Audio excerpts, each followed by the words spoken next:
Talking to you today. We're here. Hello, everyone. This is Alexander Rosenthal, the co-founder and director of the Petrarch Institute. I'm here with my friend and colleague, Dr. Miles Smith. You want to say hello, Miles? Welcome, everyone. It's great to be talking to you today. We're here, first and foremost, to let you know about our new upcoming course on rhetoric. And I guess, Alex, this is a chance for us to introduce Petrarch to people who don't know what we do and what we're about. What's our mission? What's our purpose? What do we do? Yeah, so essentially what Petrarch is about is the classical learning using contemporary online platforms to bring the greatness of ancient thought and education to the modern world, and basically to everybody, not just keeping it up in the academy among rarefied worlds, but making it accessible to anyone who wants to use it.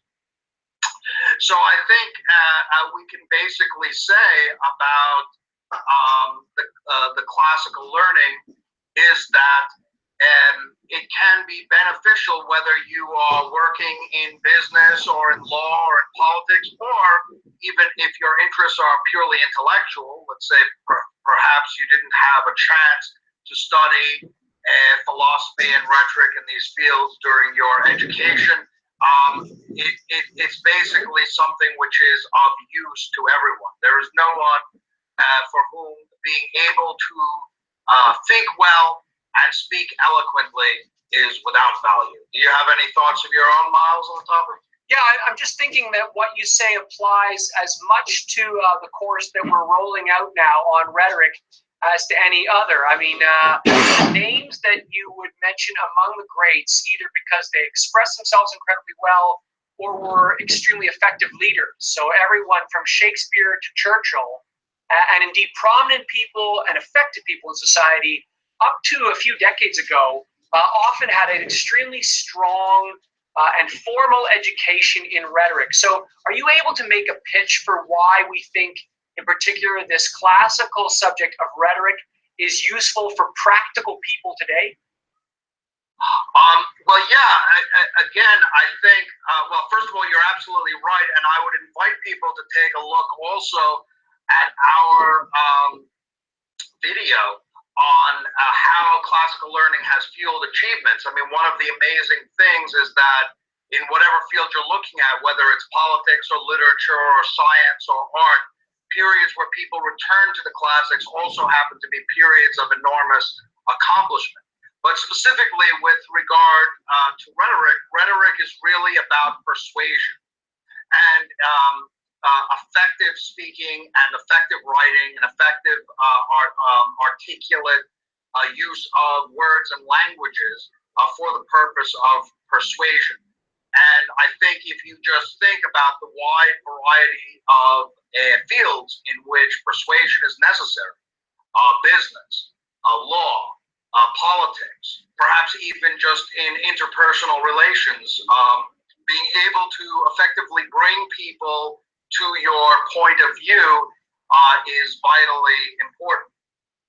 Some of the things that you would learn in our course would be things like how to select the precise point of the topic, how to arrange and deliver your speech most effectively, how to understand and connect with your audience, how to speak with a certain beauty and eloquence. And whoever has these kinds of skills is going to have a leg up in pretty much whatever world they're in. I mean, one of the things about rhetoric is how capacious it is in terms of how many different types of topics people are called to speak on. And with the skills that rhetoric was meant to develop, you will have those, you should, with work, be able to acquire those skills.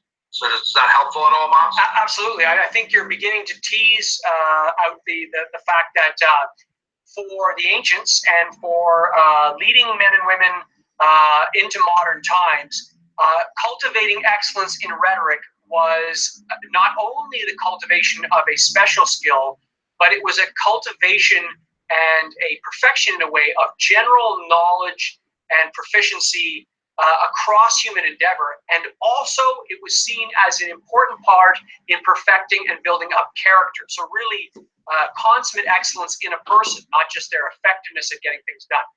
So for people who are listening to this short little podcast, who are convinced that this is something well worth looking into, you've already mentioned that they can check out some of our YouTube videos, the Petrarch Institute, where we talk about a number of topics that bridge the modern and the ancient and the classical worlds. But also they can join us in our LinkedIn group. If they would like to take this course, if they'd like to register as a full student or to audit it, how do they get in touch with you? How do they register? Yeah, very simple. I'm just going to post my my email, and I'll also have a link to our website, which will provide all the details for those who are interested. I should also just mention that we have a couple of other courses in philosophy that we're also going to be offering this May, which would be classical philosophy and the virtues, and Nietzsche and Socrates. Although some people may think of philosophy as a somewhat recondite field, far from practical concerns, the approach that we've taken is to sort of integrate it with the whole concern about living, let's say, a good life. I'll just quote Cardinal Sadaletto. He said, "Embrace philosophy in the knowledge that she gives the art of living happily and well, that she teaches us not only how to think, but how to act and do." So I think if you think about philosophy and the discussion of the virtues in that respect, you can see really what its value is. That it's a training of the mind in how to argue effectively, and therefore it's important also for rhetoric, but also how to act in the world and how to achieve excellence in your personal life. So I think with this sort of a practical approach of classical learning as the development of human intellectual and moral powers, I think that you will find immense benefits in its study. Very well said. So, Alex, I think you've just made a good case for why it is that people have stumbled on or found this little podcast on LinkedIn and that type of platform, as opposed to just in the halls of the Academy. We are absolutely looking forward to engaging with people in sharing these sort of treasures from tradition and timeless learning.